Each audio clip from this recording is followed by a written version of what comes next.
Good day, everyone. Welcome to our lecture on major literary approaches, a foundational topic in literary studies and critical reading. This lecture is particularly important because it provides you with the analytical tools you will need to interpret literary text systematically and academically. In literature, we do not read text merely to know what happens. We read them to understand how meaning is created, why texts matter, and how literature reflects, challenges, or reshapes human experiences. Literary approaches allow us to do exactly that. By the end of this lecture, you should be able to 1. Identify major literary approaches used in undergraduate literary analysis, 2. Understand the central questions each approach asked, and 3. Apply at least one approach in a critical reading or written analysis. As we proceed, remember this key idea. There is no single correct interpretation of a literary text, only interpretations that are well reasoned, well supported, and theoretically grounded. Let us begin with a fundamental question: what is a literary approach?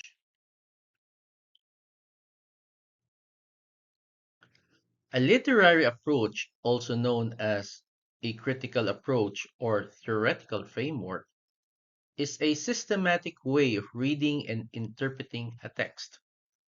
Each approach highlights certain aspects of a literary work while temporarily setting aside others. For example, some approaches focus on the text itself, others focus on the author, the reader, or society. Still others examine relations, power relations, gender, or colonial history.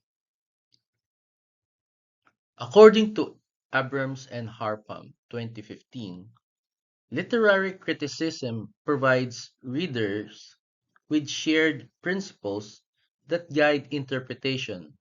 In other words, approaches help us justify our readings academically, rather than relying on personal opinion.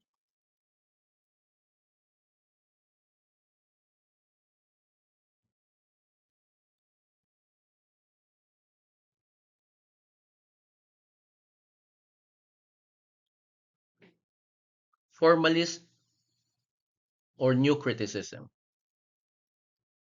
Let us begin with one of the most foundational approaches, formalist criticism, also closely associated with new criticism.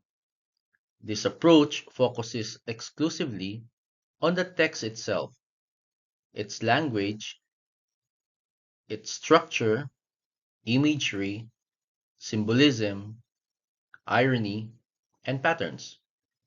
Formalist critics deliberately avoid discussing the author's biography, historical background, or reader reactions. The central assumption here is that a literary text is a self contained artistic object. Key questions include: how does the text use language to create meaning? What symbols or motifs recur? How do irony and tension operate in the text?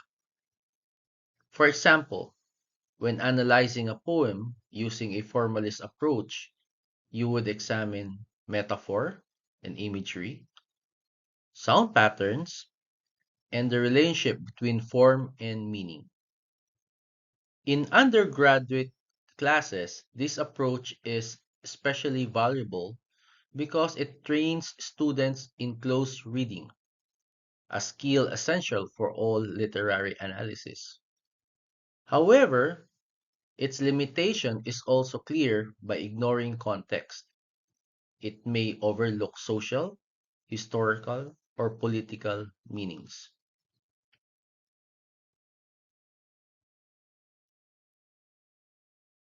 Next, we move to biographical criticism. This approach examines literature in relation to the author's life experiences, beliefs, and historical circumstances. The assumption is that an author's personal history often influences the themes, characters, and conflicts found in their works. Here are the key questions.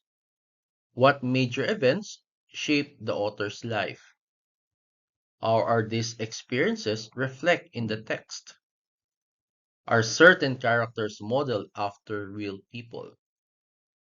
A familiar Philippine example is the analysis of Jose Rizal's novels Noli Me Tangere and El Filibusterismo in relation to his exile, education, and reformist ideals. Understanding Rizal's biography deepens our understanding of his critique of colonial society. While biographical criticism can illuminate authorial intent, we must be careful not to reduce literature to mere autobiography.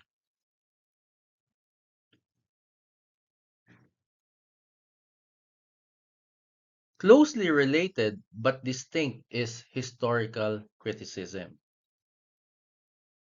This approach treats a literary text as a product of its historical, social, and political conditions. Rather than focusing on the author's personal life, it examines the broader historical forces shaping the text. Here are the key questions. What historical events were occurring when the text was written? How does the text reflect or respond to its historical moment? How might temporary readers have understood the work differently from us? For instance, reading 19th century novels without understanding colonialism, industrialization, or class hierarchy would result in a limited interpretation. Historical criticism reminds us that literature does not exist in a vacuum. It is embedded in history.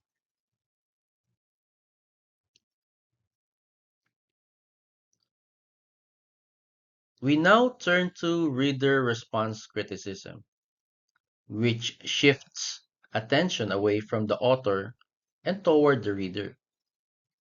This approach argues that meaning is not fixed in the text alone, but is created through the interaction between the text and the reader.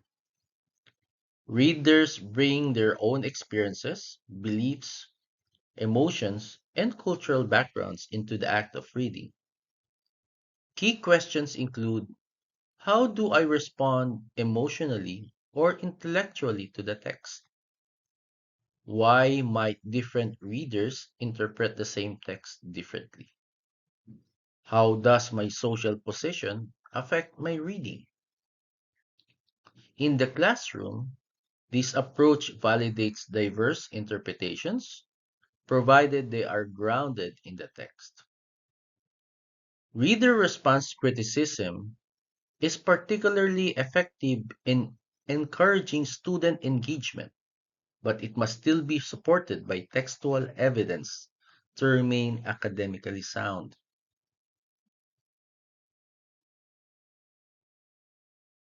Next is Marxist criticism, a socially oriented approach. Marxist critics analyze literature in terms of class relations, economic power, labor, and ideology. Literature is seen as both a reflection of and a response to material conditions in society. The key questions include: who holds power in the text? How are wealth and poverty represented? Does the text reinforce or challenge social inequality? For example, stories involving landlords and tenants, workers and elites, or colonial administrators and native land natives lend themselves well to Marxist analysis. This approach is especially relevant when reading realist fiction and socially engaged literature.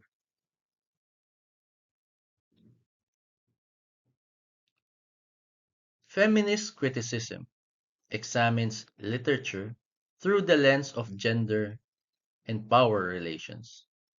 It questions how women and men are represented, how gender roles are constructed, and how patriarchal assumptions shape literary narratives.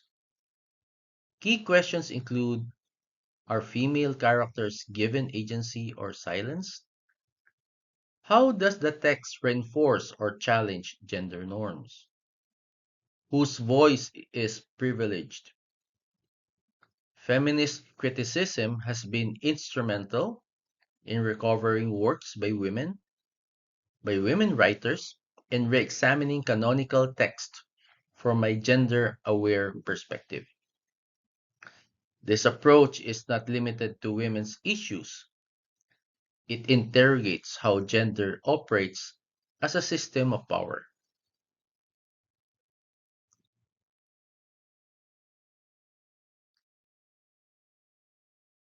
Finally, we consider post-colonial criticism, an approach particularly relevant to Philippine literature.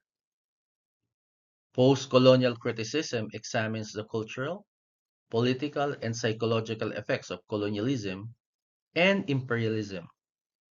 It focuses on issues such as identity, resistance, hybridity, and the legacy of colonial power. Key questions include: how does the text represent colonial domination or resistance? Whose voices are marginalized?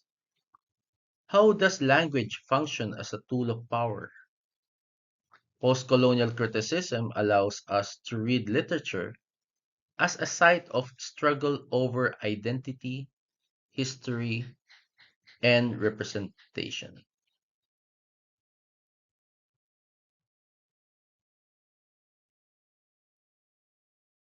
To conclude, literary approaches are analytical tools, not rigid rules. A single text can and often should be read using multiple approaches. As you move forward in this course, remember to choose an approach that fits your analytical purpose. Support your interpretation with textual evidence, and remain aware of the assumptions behind each framework. In your upcoming activities and written analysis, you will be asked to apply these approaches systematically. Doing so will strengthen not only your literary interpretations, but also your academic writing and critical thinking skills.